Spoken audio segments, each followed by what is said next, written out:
Today, I'm talking to James Roth, CRO at ZoomInfo. They are roughly running at 1.2 billion of ARR. We will talk about how AI is changing the game on a very tangible level, both for sales and marketing, and how ZoomInfo itself is evolving rapidly right now. And now, without further ado, enjoy. When you run any sort of AI workflow or any sort of AI automation that's primarily just over CRM data, it really shines a light on just the impact of that bad data foundation, irrespective of how cool or amazing the AI is.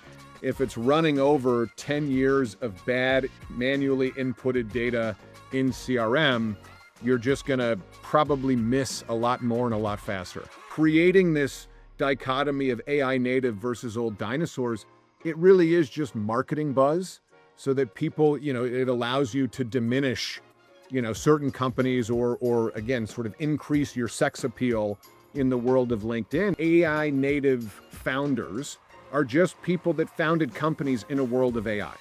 And so maybe they've got a leg up, maybe, we've got a product and engineering team of 1,200.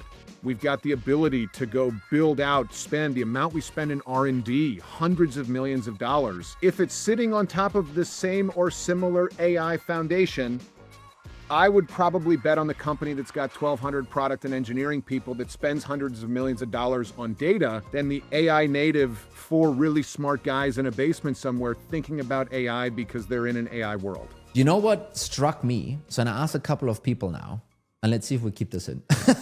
But I asked a couple of people now, and I was like, hey, how big is ZoomInfo? Like, tell me, what do you think? How big is ZoomInfo? And usually I get like a response back, yeah, they're probably like a gong, 200, 250, maybe 300 million ARR. And I was like, you know what? That's exactly what I thought. But then I looked it up, and you guys are at 1.2 billion of ARR. So it's a completely other wheelhouse than all the other brands that people are kind of having in their head in terms of go-to-market tech and all. Am I an outlier here? The people that I talk to an outlier? Does that happen to you a lot, that people realize, oh, wait a minute, this guy is running a much bigger show, and or ZoomInfo is much bigger than I thought?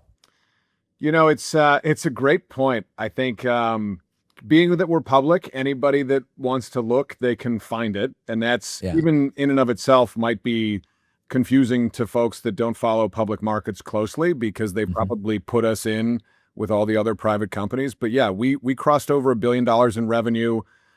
We've got close to 40,000 customers. And when you look at the space, there's always this, how much noise are they making, on LinkedIn or on social or whatever it may be, versus how big actually are they? And I think even if you look at some of those companies that don't always tout their ARR because they might not want to until they hit a certain milestone, or, some companies in the space haven't touted anything because they hit a milestone and they may or may not be shrinking from it. And so, again, I think the perception of ZoomInfo is wild across the board in terms of folks that might think we're bigger than we are. But yeah, I think just given the space itself and given we're the only one that's public, it is tough for some folks to look at that. But I joke internally, if you took all of the ARR from the 5 biggest companies in the space, we're bigger from an ARR perspective. I was about to make a similar point, actually. So kind of good that you took this already. I think another thing is also, you guys have clearly escaped this echo chamber in this space, right? You are serving the enterprise folks. You're serving kind of the biggest companies on the planet. And they chose you for probably many, many good reasons. And that's just not what LinkedIn is about. I think LinkedIn is much more of a, don't want to insult anyone, but it's more SMB, it's more mid-market actually. And that's where sometimes some of the other players seem to be much bigger, more pronounced than what you guys already do, right? Maybe taking this along here, when I did quite a bunch of prep for this episode, and I talked with some folks about ZoomInfo. I was like, hey, explain to me what ZoomInfo is, right? And a lot of the times I got something back, it's this place where I go to look up, a contact or an email or phone number, right? And I have to admit, before I started doing some work on this, I kind of had the same image in my head. Am I wrong about this? Where is ZoomInfo right now?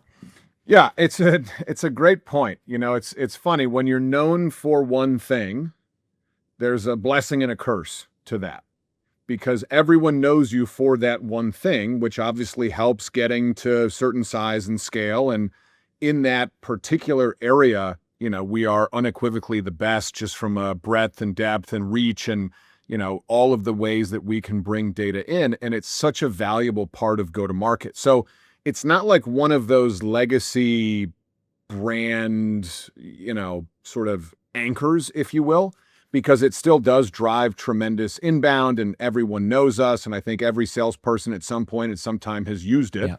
And so, you know, walking through an airport with a ZoomInfo logo on, you'll get high fives from salespeople saying, hey, you helped me build my career.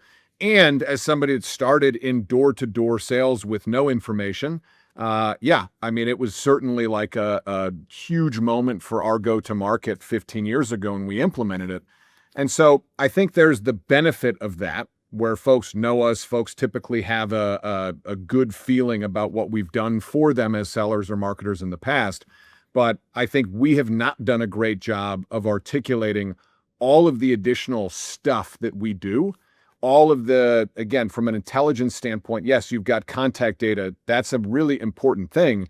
But there's also a whole host of firmographic data and really signal data that we have built out over the last couple of years, which led us to the go-to-market intelligence platform, which is really, as we're, I don't even want to call it rebranding because we've always been a go-to-market intelligence platform, but I think it's not always obvious to our customers that we do so much more than just contact data. Given where we are right now, 2025, everything is AI. Everything talks about agent and agentic everything. What's your position on this actually? Kind of is knowing, you know, or finding data, finding information, getting insights, is that enough in this current day and age, or do you see that this actually needs to go further than that? It's a great question. You know, when you really think about the noise versus the reality in AI, there are some amazing outcomes. There are some amazing tools that are helping people literally automate the things that they hate doing most. I think, unfortunately, a lot of it right now still noise, because what folks are finding is that many of these tools are built primarily over either publicly available information that these things can scrape and or in go-to-market over CRM data. And I think for the better part of the last decade, we've been shouting from the rooftops that your CRM data is trash and you can't really do much from CRM data because it gets outdated, the reps don't input it. And I give those companies a huge amount of credit from the marketing standpoint of saying, well, that's your problem. Your team has bad hygiene. Your reps don't do what they need to do. And there's a whole variety of reasons that CRM data becomes outdated. And for us at ZoomInfo, again, you would have the more leaned in RevOps or the more leaned in CRO that says, yes, we have to fix our CRM data. Please come help us do that. But then there was this large group of folks that was like, it's just the way it's always been. I'll go yell at my sales team and hope that they, you know, have better hygiene. I think in this AI transformation, people are now seeing at a scale like no one's ever seen before. When you run any sort of AI workflow or any sort of AI automation that's primarily just over CRM data, it really shines a light on just the impact of that bad data foundation, irrespective of how cool or amazing the AI is. If it's running over 10 years of bad manually inputted data in CRM, you're just going to probably miss a lot more and a lot faster. You know, once you start thinking about AI, it's really hard to not think about some of the newcomers in this data space that are basically kind of growing up and have been benefiting a lot from this AI wave, right? I think number one, putting this into perspective, like everyone, folks might have like a distorted understanding of how big they actually are, right? Kind of, especially folks like Clay. You guys probably, make this kind of revenue in a week or something like that, where they are currently at, right? It's so far apart. It's pretty insane actually. But there's not just Clay. There's many of those. There's like a whole wave of basically folks trying to ride on this right now. How do you as ZoomInfo deal with that onslaught of new AI incumbents coming to the scene, which I think is not only a problem for ZoomInfo. It's a problem for a lot of people out there that have established businesses. They're suddenly battling those new AI folks growing up. So Tony, I'm gonna go off script here a bit because it's one of my favorite topics. I give marketing teams a lot of credit. The ability to turn companies into dinosaurs, if you will, just because they hit a certain size or a certain level of success it's brilliant. Especially, you mentioned it, I didn't, the LinkedIn paradigm, we call it the LinkedIn Thunderdome, of this ability to comment for reach, and you got people starting fights just to get more comments, and knowing the algorithm of LinkedIn. It is a wonderful way for smaller businesses to get attention. And, frankly, I love it internally from a competitive standpoint. If you look back, there was a time where we really didn't have any meaningful competitors. And that was a combination of M&A strategy and, just a good market, if you will. And while, yes, some can say, oh, well, do you really like competition? I do, because it drives innovation. It drives us showing up better for our customers. But more importantly, that concept of, dinosaur, we're still the same company that our founder founded 17 years ago. The guy's 40 years old. Like, our executive team, they're not a bunch of old, I don't know where the dinosaur thing comes from. We were very early to start using AI. We acquired a company that was AI in firmographic data. The whole concept of native AI versus the quote unquote dinosaurs, I find it hilarious because everybody fundamentally is using the same AI that the next person is. They're not building their own. They're either putting it in Anthropic, they're putting it in OpenAI. It's the same underlying AI and the same underlying data centers. The fact that they started the business a year ago versus starting it 10 years ago or 15 years ago, where they can say we're AI native. The amount of AI native demos I've had, again, outside of our business, it is literally the same wrapper to accomplish whatever goal that they're trying to break into. And so, again, kudos to them saying, hey, we're AI native. That makes us better. I don't necessarily disagree. And that doesn't mean that it's because I'm a dinosaur. It just means because I know the underlying tech. And so it's basically like, what is your core value proposition? Whether that's in, I was just at the Seismic Shift conference, whether your core value proposition is enablement, whether your core value proposition is go-to-market intelligence, whether it's, spreadsheets, whatever it may be, irrespective of how long you've been doing it or how big the company's gotten, they're all using the same underlying AI to make their products better. And so creating this dichotomy of AI native versus old dinosaurs, it really is just marketing buzz. So that people, it allows you to diminish, certain companies or again, sort of increase your sex appeal in the world of LinkedIn, because I feel like AI native founders are just people that founded companies in a world of AI. And so maybe they've got a leg up, maybe, but I think personally, we've got a product and engineering team of 1,200. We've got the ability to go build out, spend the amount we spend in R&D, hundreds of millions of dollars. If it's sitting on top of the same or similar AI foundation, I would probably bet on the company that's got 1,200 product and engineering people that spends hundreds of millions of dollars on data than the AI native 4 really smart guys in a basement somewhere thinking about AI because they're in an AI world. Yeah. I'm also one of those AI native founders, by the way, but no offense taken. But there shouldn't be offense. And just real quick, there shouldn't be offense on either side. Basically, if I founded a company in 1988, I shouldn't be diminished because I was a pre-internet founder. In the same way that if I graduated college or dropped out of college or whatever in the internet world, I don't think there should be this like you get diminished or the dinosaurs get diminished. It's basically like who has the best tech and what drives the best outcome for my business. And I think to create that noise, if you will, to get eyeballs or clicks or start fights on LinkedIn or whatever it may be, it's fine. It's noisy. But if you are an AI native founder and you have an amazing product that's going to drive amazing outcomes for my business, I'm not going to say it's better because he's an AI native founder or it's worse because he's not. I'm just going to look at the underlying tech, the underlying outcomes, better or worse. There are amazing, look at Microsoft. There are amazing non-AI native companies doing amazing things with AI. And there are amazing AI native companies doing amazing things with AI. Those things are not mutually exclusive. I feel like it's just noise and fight starting on LinkedIn. I think it's a more sophisticated version of name calling, right? Kind of that's kind of what it is, and I think it works. I mean, when someone doesn't have 1,200 engineers working for him or her, you got to find another way in, right? And I think that's what it is. But ultimately, and this is, I think, to your point, the customer needs to make the decision what is better for them, and how much does the name calling then still carry when it gets to that point, right? And trying to double click a little bit, you mentioned go-to-market intelligence, GTM intelligence. Can we go just one or two steps deeper into that? Because I think it's a very big phrase. A lot of things fall under that. A lot of people are talking about GTM intelligence, right? It can mean so many things.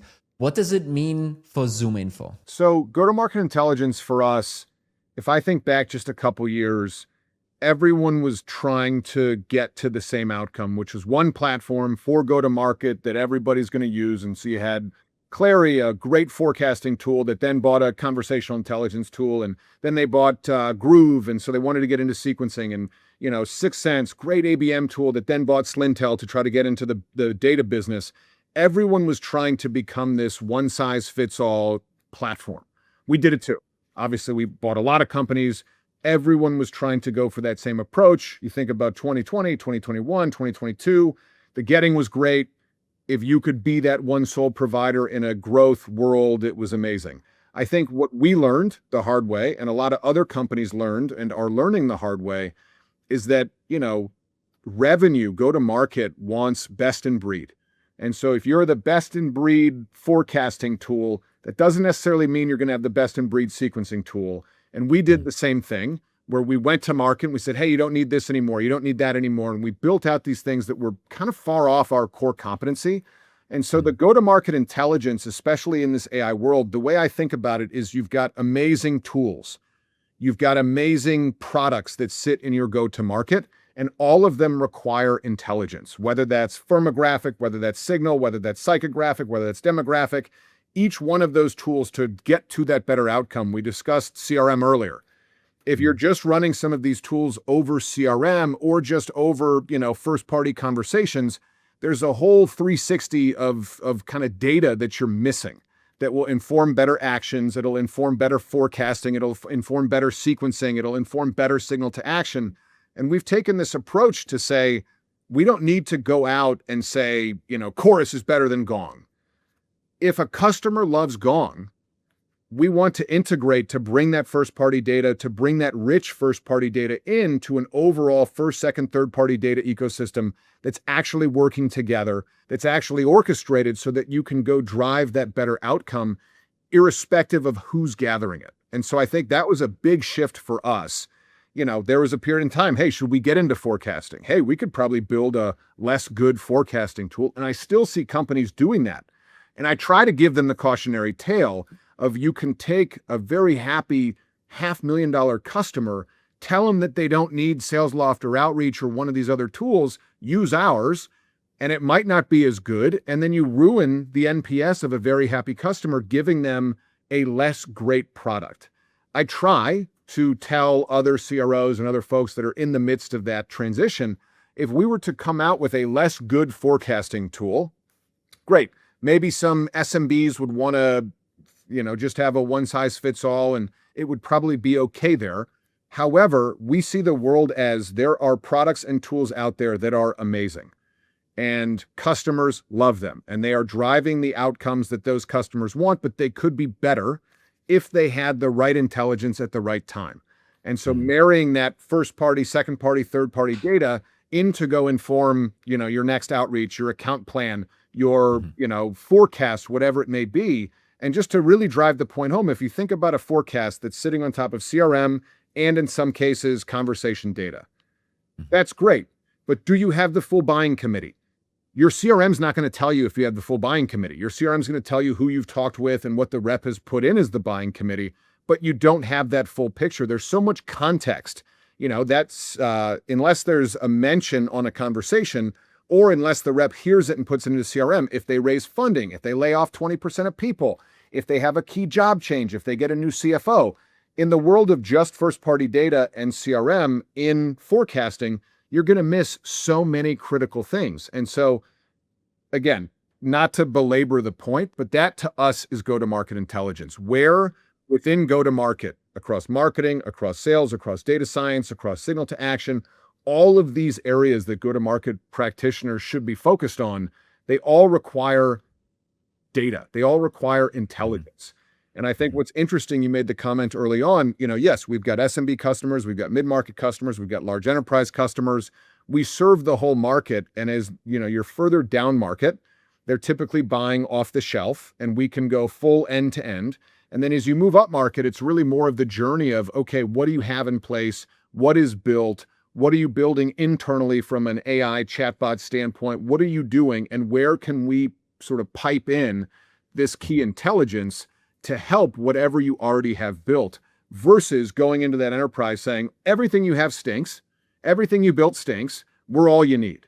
And I think that's a key transition into this go-to-market intelligence platform. You almost went into the next question I had, which really was about, you mentioned best of breed. 4 years ago, that was not the line that people were hearing from the Clarys, from the Gongs, from the Outreaches and the Sales Loft. Now, some of those companies are basically the same now, right? Do you have, what's your take on the whole Sales Loft, Clary, drift thing that happened under that lens? I'm not sure if you have something, or if you're kind of open to share your thoughts on that, but would be really keen to hear that. Yeah, listen, I think in the space, like I said, there are times that I wish more of them were public, so we actually had compare points when we have to go talk to the world every quarter. It's been a challenging couple years, I think, for the overall space, just because you think about tech layoffs in 2023, and salespeople are going away because of AI and all this noise. If you look at 2019 through 2021, it was arguably the best place to be, which is why a lot of those, Vista paid $2.2 billion for Sales Loft. There was a lot of money coming into the space. We IPO'd.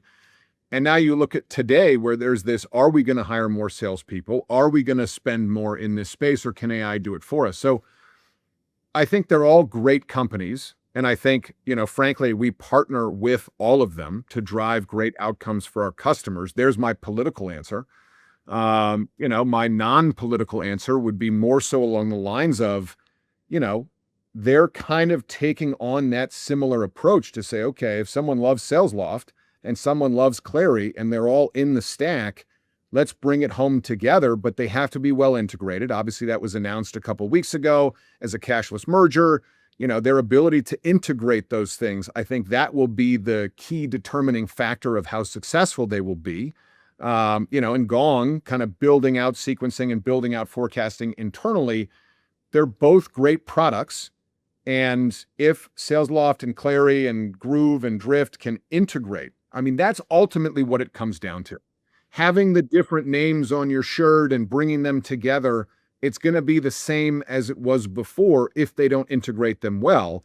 And I think the key in this space, which is why we pivoted so aggressively to go-to-market intelligence, is if Gong wins that, and Gong has the best sequencing and the best forecasting and the best conversational intelligence, we want to provide intelligence there to drive those particular outcomes.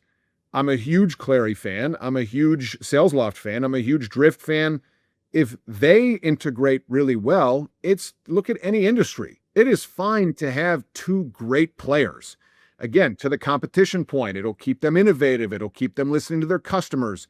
And so for us, whether you use that stack of Groove, Clary's, Sales Loft, whatever it may be, what it ends up after they integrate it and close the deal, et cetera, if their customers love it, we want it to have great data. We want it to have great intelligence, and we want to have that golden tech stack for that customer, for what they're trying to accomplish. Same thing goes for Agentforce. All of these companies that are getting into this space, I think one of the benefits of being ZoomInfo is, to that earlier point, we have the size and scale to make sure that the data that we're providing, the intelligence that we're providing, is second to none.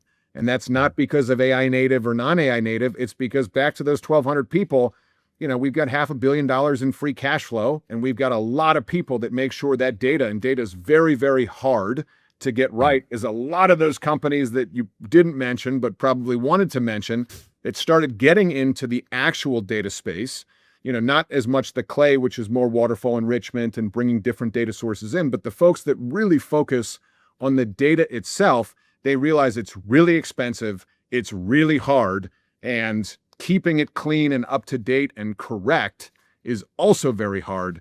And so that being our core competency, with the ability to wrap the AI layer around it to get first party, second party, third party, bringing those data points together, it used to be too hard. They were siloed. They were sitting in other areas. You had to have CIO go get Snowflake information. Then you had to have, your RevOps person bring CRM information in.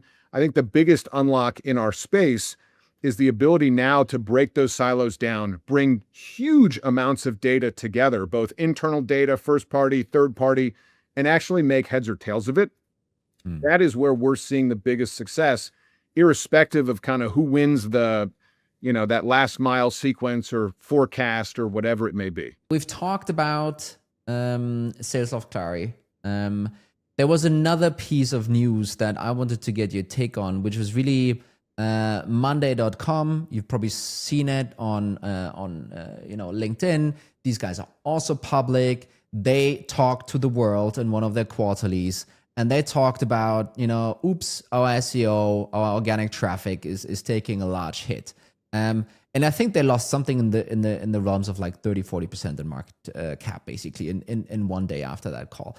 What's your learning from that? And so to speak, what is it that you as a CEO, I mean, you guys could get hit by the same thing, I guess, right? So there must be some thought that goes through your mind of like, oh, I really want to avoid that.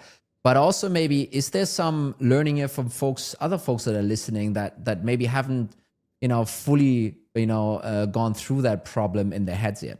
Yep. So first and foremost, Monday is an amazing company.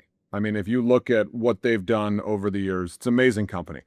I think the AIO, AI in search has hit them and everybody else.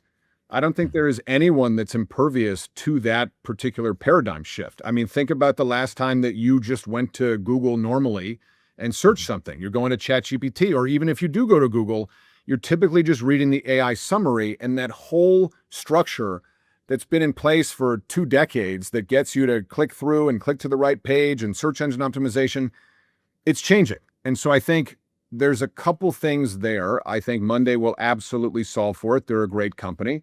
I think, for ZoomInfo specifically, 2 things. The first one is Monday's heavy PLG.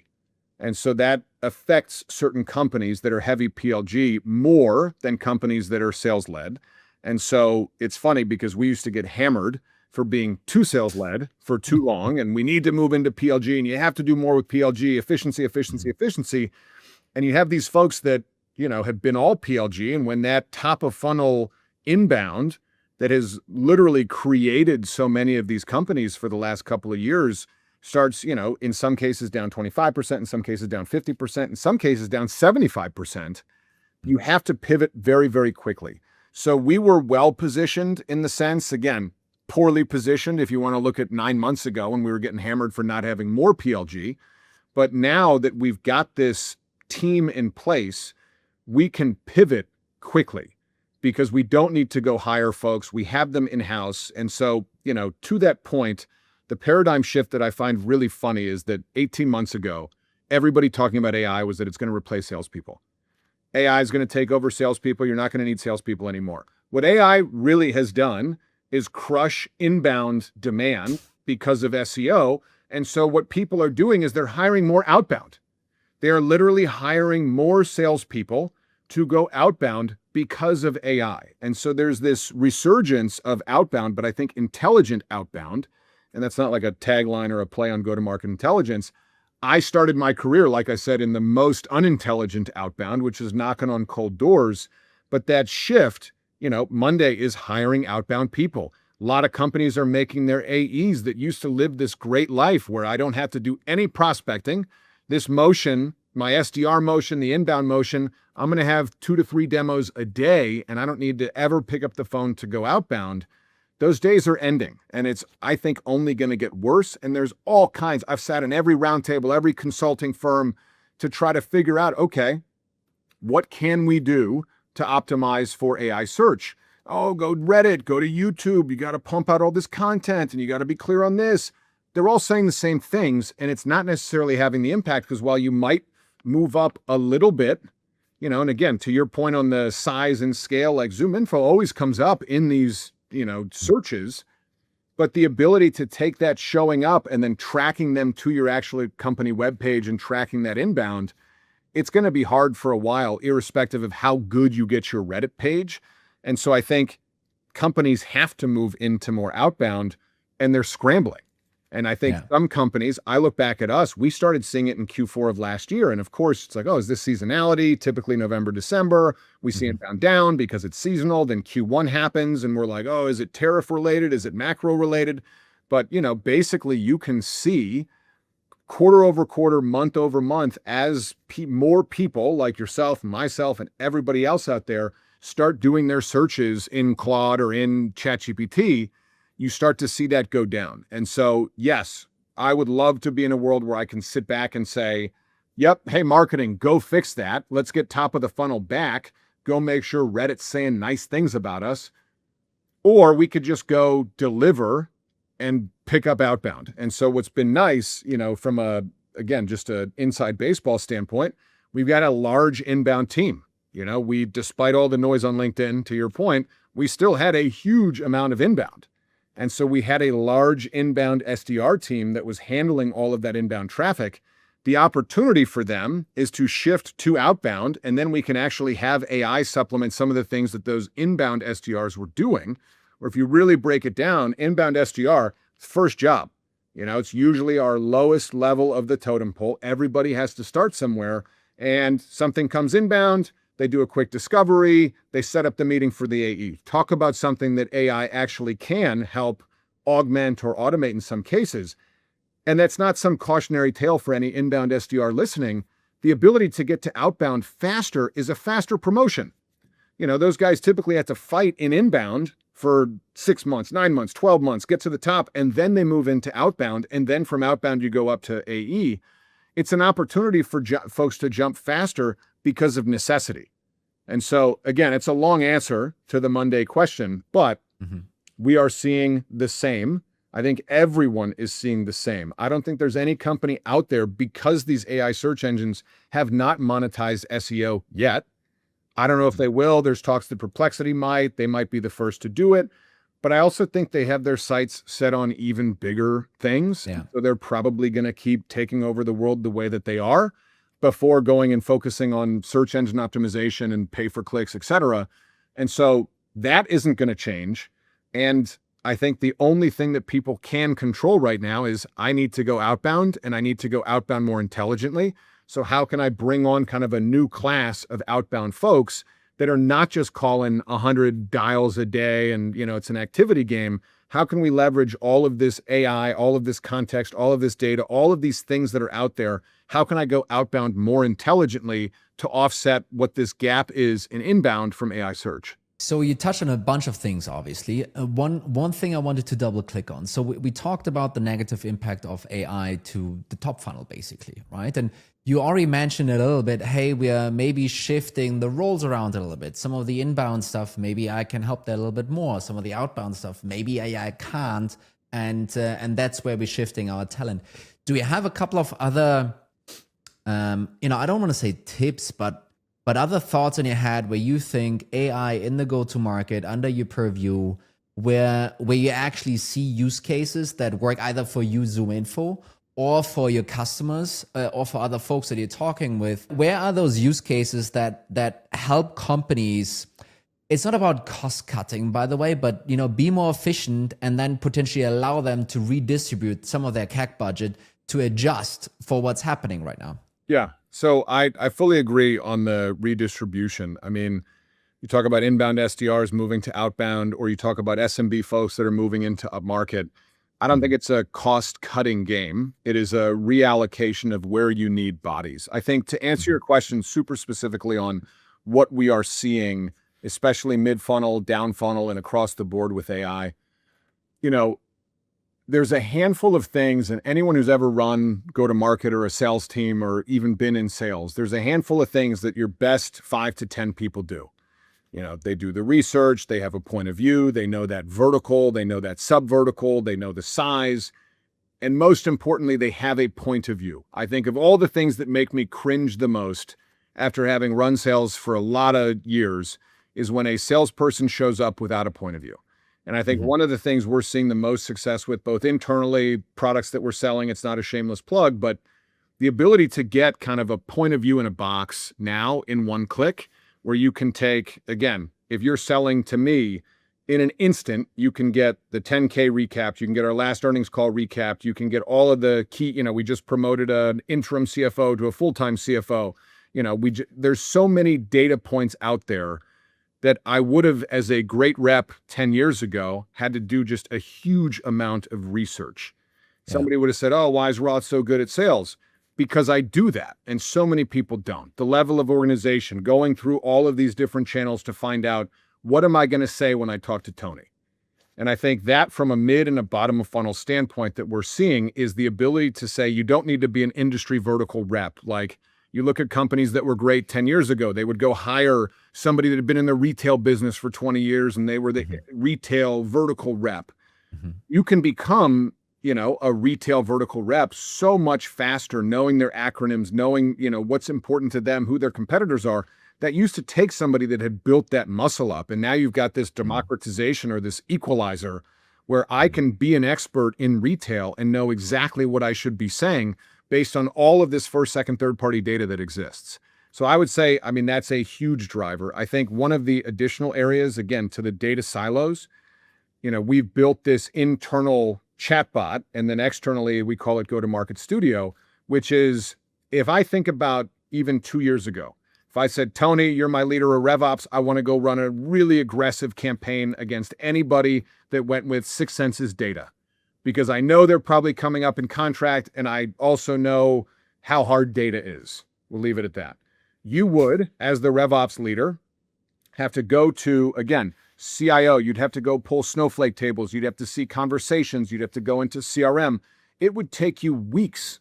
And then you would probably say, hey, the CIO's busy. They don't want to get me all this data, or the CDO's busy. They don't want to get me this data. Can you Slack them with nasty gram and prioritize it? I think every CRO has been in that position. And here I am thinking I'm brilliant because in the shower, I was like, we should go run a competitive campaign. And then I find 4 weeks later, I got to go horse trade with our CIO and say, please get this data over to Toni because I'm trying to run this campaign. And then we're a month late. And so I think the most impactful AI that we are both using internally and soon to be putting out there in the world is this ability on top of our data and intelligence foundation to start breaking down those silos and plugging in, again, 10, 15, 20, 30 different data sources, most of which aren't ours, by the way. This is not like a ZoomInfo data, it's all you need. It's more of the amount of context that lives in calendars, in emails, in calls, in conversations, in CRM, in third party, in second party. It used to just be too much. Reps would have to go back and forth between 12 different screens to get that information. And again, now with AI built into that data foundation, you can plug those things in and build a query like you would in ChatGPT, asking you how many times to mow your lawn after you put new sod down, or whatever you might ask it. Now you can do that from a go-to-market perspective, and it's never really been available like that before. There were a couple of different efficiency use cases or angles or plays, rather, that you just mentioned, right? The first one was really about, hey, you don't need to be an industry expert anymore.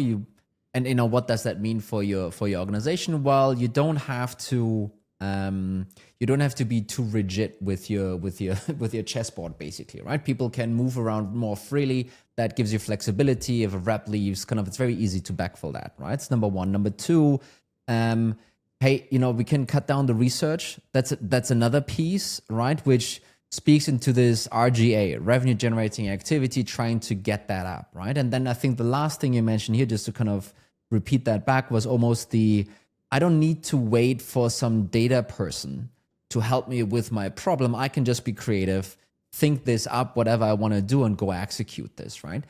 All of these things are really cool. What I wanted to kind of double click on is really here on the amalgamation of that is, do you also see this as a lever to have reps be able to sell more? Because at the end of the day, right, we can talk about all of these different ways of finding efficiencies.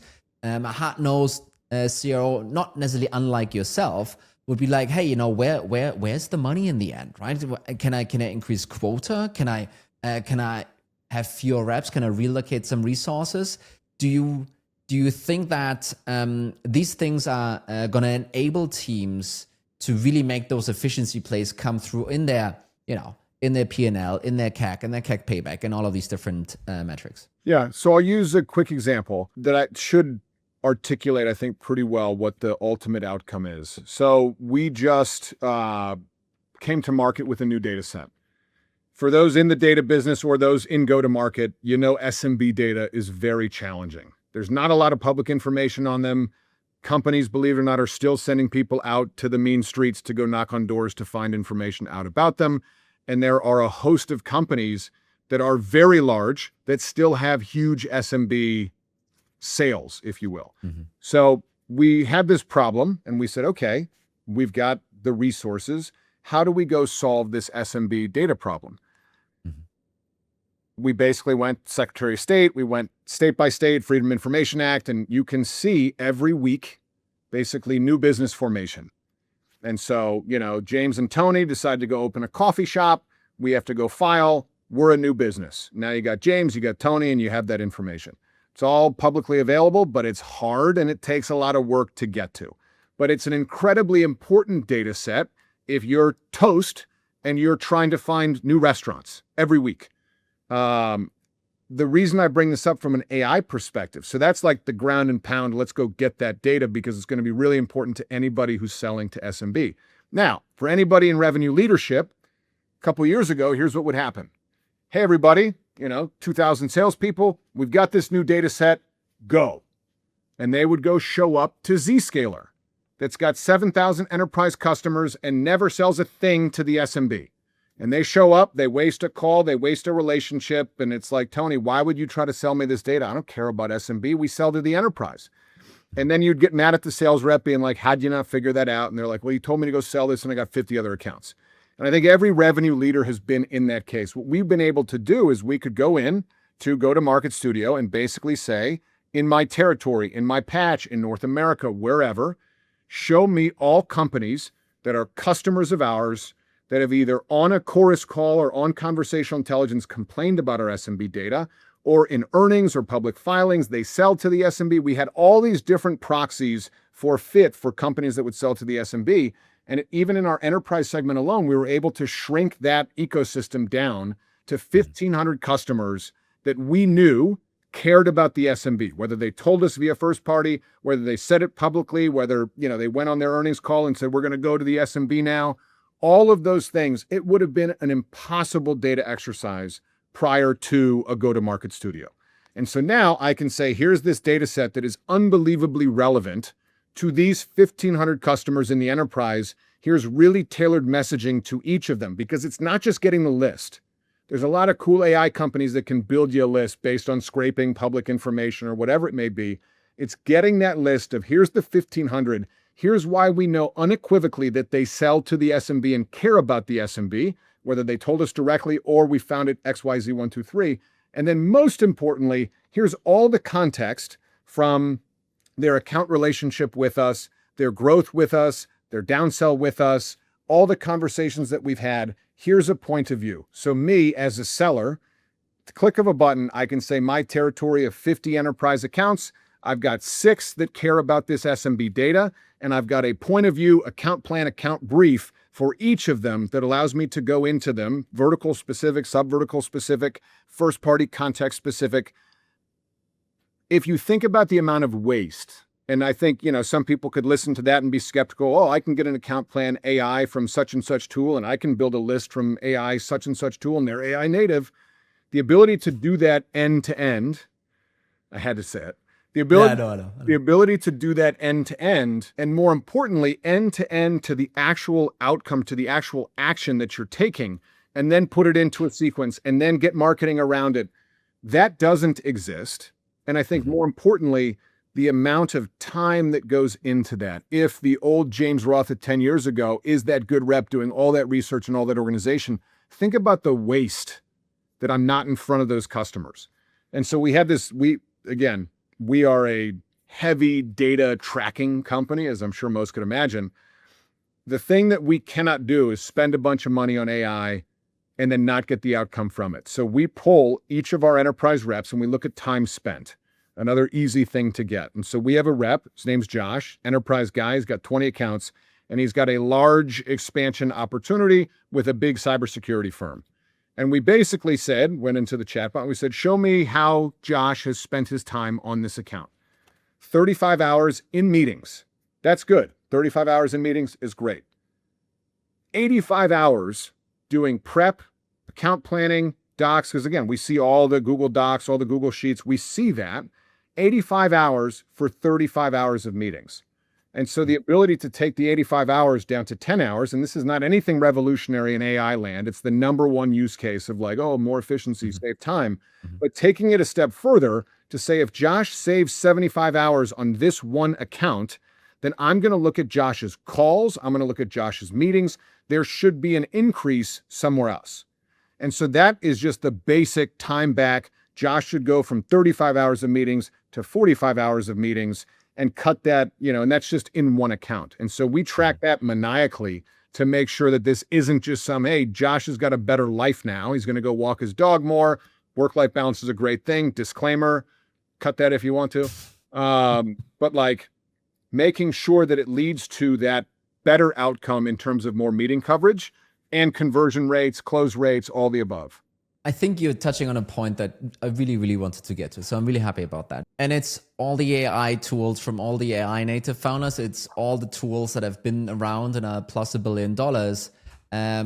If you as a leader at the end of the day, you implemented all of that stuff, and now suddenly the workload of your team goes down, which is fantastic. That's what those tools are there for. If you are, as a leader, unable to take that gain and convert that into more valuable work, or I might say fewer folks doing that work, or other ways of finding actual efficiencies in the end, then I think you still have failed in the idea of implementing those tools, right? I think what is really important, especially with this, I feel this new drive for efficiency, because there is so much pressure right now. That's really what I feel, and what a bunch of other people are also feeling is, a new tool will probably not solve that. It will be the key to unlock it. But you as a leader still need to go through the uncomfortable job of, oh, actually, you know what, Josh, your target could go up now. Or, Josh, you can cover more than 20 accounts now, right? What's your position and your perspective on that, actually, because that last mile, in order to really unlock the gain, that is also really the difficult part, isn't it? I've been on this mission since I started at ZoomInfo. We used to have enterprise reps that had account loads in the 30s and 40s. And the way we used to go to market with a super fast land and expand, we had one Fortune 50 company that had 42 active agreements with us. So that account manager had 42 agreements to renew with one of her 30 companies. Mm-hmm. So we went on this mission, lower account loads, hire more people, go external, hire people, lower account loads. You hit the nail on the head. Now, rather than saying, Josh, you have 20 accounts and we've been fighting for investment to get you down to 7, and we're going to get that from all these other areas because we're moving up market. Now I can say, Josh, you're going to keep 20, but you're going to show up to those 20 as if you only had 7, because you're going to be prepared like you've never been before. And so that just real-time use case is exactly what we're doing. And then I think just one step further in that example, if you think about that rep, most of these companies, you have multi-product, you have multi-vertical. Keeping that in their head to know what to say, how to say it, who to say it to is damn near impossible. Yeah. And so if I can feel confident that Josh is going to show up, especially with these point and shoot solutions where it's like, I have this data set. I know you want this data set because of these 3 things that you've said publicly or you've said to us. And here is this data set, go try it out. Versus old days, you throw that to marketing, they go blast a whole bunch, they're sending that to Zscaler, they're sending it to everybody, and you just spam at a higher rate with these AI sequences. Versus, I know exactly what you want. I've got this particular product. We've got the same thing with franchise data. really hard to get franchise data. A lot of people really care about franchise data. We went out, we got franchise data, and now we can go to companies that we know unequivocally care about that data, again, for a variety of different reasons, and say, we have this data now. And so I think it's the efficiency, it's the headcount, it's the account loads, but it's also, again, just from a conversion rate, from a sentiment, just it allows you to really make salespeople into your best salespeople. And that's such a cheesy tagline. I get it. But when you think about the things that make your greatest salespeople the greatest, we now can automate a bunch of those. Now, the things that you can't automate are the ability to build that relationship. When we talk about the retail vertical person, the relationships, the network that they have to say, oh, you worked with Toni over at JCPenney. Those things still exist, and they're incredibly important in sales. Don't get me wrong. But a lot of people, and I think will understand this, typically there was a trade-off. The person that was great at relationships, that was great at golf, that was great at going and howling at the moon, that had those relationships, not always the best seller, the best technical seller, the best acumen. They were great at building the relationships, and you always had to make this trade-off. You have skill, you have will, you have the person who's going to make 1,000 phone calls, but every time somebody answers, you cringe when they talk. You don't have to make those trade-offs anymore because I think there is this better equalizer where you can start hiring in a different way. You don't have to have that, hey, you're going to make 1,000 calls, you're going to make 100 much better calls. And so you start to get a different hiring profile. So again, I could go on and on that topic, but I did just want to make sure it's not just an efficiency. It's not just a headcount thing. It is also making sure that you are showing up better to your customers with a point of view, understanding their industry. Last cringeworthy moment. I remember when I first started at ZoomInfo, 50% of our revenue was growth tech. And I would see senior people show up in the commercial real estate business, customers of ours, talking about SDRs and talking about RevOps. I don't think that's ever existed in commercial real estate. They are a fundamentally different vertical. And watching those folks, great salespeople, show up to a vertical, or in insurance, they call them producers. They don't call them salespeople. All of this nuance, you used to have somebody that would live there, and I couldn't even imagine being on the other end, being somebody in commercial real estate, being like, this effing guy, like talking about, growth tech BDRs, like we're CBRE. And so I think those things will drive outcomes, and I think the key is measuring those outcomes versus the great AI proliferation where you got 60 different tools that are all kind of hanging around the hoop on similar use cases, and you can't track when that same board that says, Toni, do more with AI, and you're like, hey guys, I did a ton with AI, then your margin is crushed, your expenses go up, and you cannot point to anything that has led to a different outcome. You're just spending a lot more money. James, I would love to keep on going here. I think we're on a roll, but unfortunately time is up. Thank you so much for your insights. This was really fun for me, and I'm sure it's really fun for everyone else to listen to. And I think there are a couple of pieces everyone is going to take away and start thinking about with their business.